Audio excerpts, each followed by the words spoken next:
2 সপ্তাহের বেশি সময় ধরে বাংলাদেশের সংবাদ মাধ্যমগুলোর খবরের নিয়মিত একটি ইস্যু হয়ে দাঁড়িয়েছে গ্যাস সংকট, যেটি যতই দিন যাচ্ছে ততই তীব্র হচ্ছে। গত 21শে জুলাই এলএনজি টার্মিনাল আগুনে ক্ষতিগ্রস্ত হওয়ায় গ্যাস সরবরাহে মারাত্মক বিঘ্ন ঘটছে। দৈনিক যুগান্তরের খবরে বলা হয়েছে, এতে শিল্প উৎপাদন তলানিতে গিয়ে ঢাকা ছাড়াও সারা দেশে ভয়াবহ লোডশেডিং সহ অর্থনীতিতে নানামুখী বিরূপ প্রভাব পড়ছে। কবে টার্মিনালটি সচল হবে তা নিয়ে যখন উদ্বেগ উৎকণ্ঠা, তখন এই গ্যাস সংকট আরো ঘনীভূত হওয়ার শঙ্কা দেখা দিয়েছে। কারণ 10 থেকে 15 আগস্ট দুটি এলএনজি বাহী কার্গো সরবরাহে সংশ্লিষ্ট কোম্পানি রাজি না হওয়ায় এই সংকট সামনে এসেছে। ইতিমধ্যে এ ব্যাপারে টেন্ডারও আহ্বান করা হয়েছিল। টেন্ডারে কোনো কোম্পানি এলএনজি বাহী কার্গো সরবরাহে রাজি হয়নি। ফলে গ্যাস নিয়ে চলমান সংকট আরো তীব্র হওয়ার পরিস্থিতি তৈরি হয়েছে। এই সময়ের মধ্যে ক্ষতিগ্রস্ত টার্মিনালটি আংশিক চালু করা সম্ভব হলেও এলএনজি বাহী কার্গোর অভাবে গ্যাস সরবরাহ বাধাগ্রস্ত হবে মারাত্মকভাবে। সূত্র বলছে, টার্মিনালটি বন্ধ হওয়ার পর এলএনজি আমদানি সূচিতে বিপর্যয় ঘটে, যার কারণে বন্ধ টার্মিনাল চালু না হওয়া পর্যন্ত কোনো সরবরাহকারী এলএনজি দিতে চাচ্ছে না। বণিক বার্তার খবরে বলা হয়েছে, গ্যাস সংকট কাটাতে তাৎক্ষণিক সমাধান নেই সরকারের হাতে।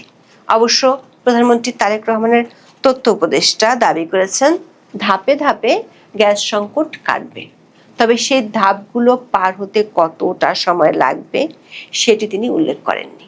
পত্রিকার শিরোনামগুলো জানান দিচ্ছে, পরিস্থিতি দিনকে দিন নাজুক হচ্ছে। তীব্র গ্যাস সংকটে দেশের অনেক জায়গায় রান্নাঘরের চুলো জ্বলছে না, হোটেলের খাবারই মানুষের ভরসা। সিএনজি স্টেশনগুলোতে গাড়ির সারি বাড়ছে। এরই মধ্যে মরার উপরে ঘা হচ্ছে, সরকার এলপিজি গ্যাসের দাম বাড়িয়েছে। তার চেয়ে খারাপ প্রভাব পড়ছে দেশের অর্থনীতিতে। 4 আগস্ট প্রথম আলোর খবরের শিরোনাম হলো, গ্যাসের অভাবে উৎপাদন কম, ছুটি বাড়িয়েছে কিছু কারখানা। দেশের অনেকগুলো কারখানা গ্যাসের অভাবে বন্ধ হয়ে গেছে।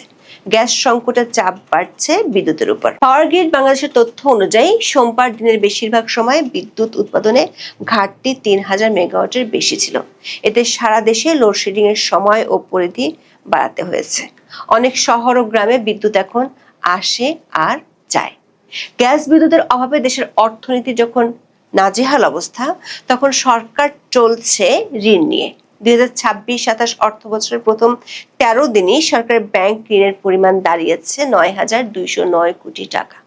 মধ্যবিত্ত ও নিম্নবিত্তের যখন পকেটে টান পড়েছে, তখন বাড়ছে জিনিসপত্রের দাম। কাঁচামরিচের দাম 1 লাফে 400 টাকায় পৌঁছে যাওয়ায় ভারত থেকে আমদানির সিদ্ধান্ত নিতে হয়েছে। এর আগে ইরান যুদ্ধের সময় যখন বাংলাদেশে ব্যাপক হারে জ্বালানি সংকট দেখা দিয়েছিল, তখন ভারত পাইপলাইন দিয়ে ডিজেল দিয়েছিল।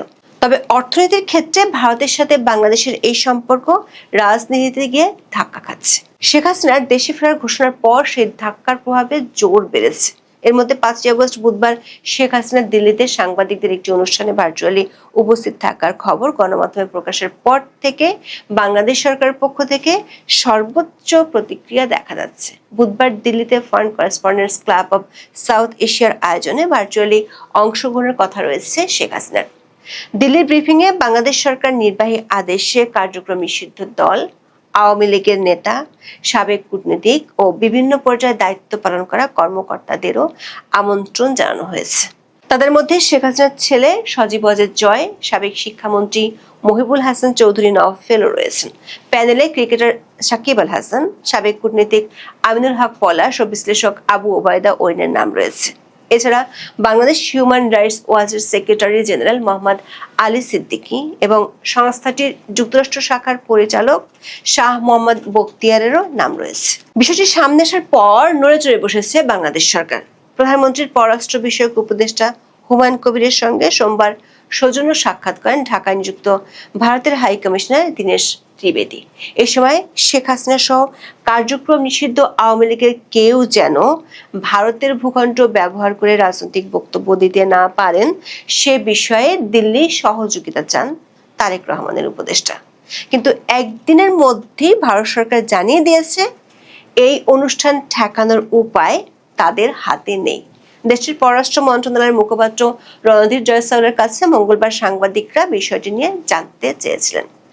রণধীর জয়সওয়াল বলেছেন, অনুষ্ঠানটি একটি বেসরকারি গণমাধ্যম প্রতিষ্ঠান আয়োজন করেছে। এতে ভারত সরকারের কোনো সম্পৃক্ততা নেই, তবে ওই ফোরামে যে কোনো মতামত প্রকাশ করা হতে পারে।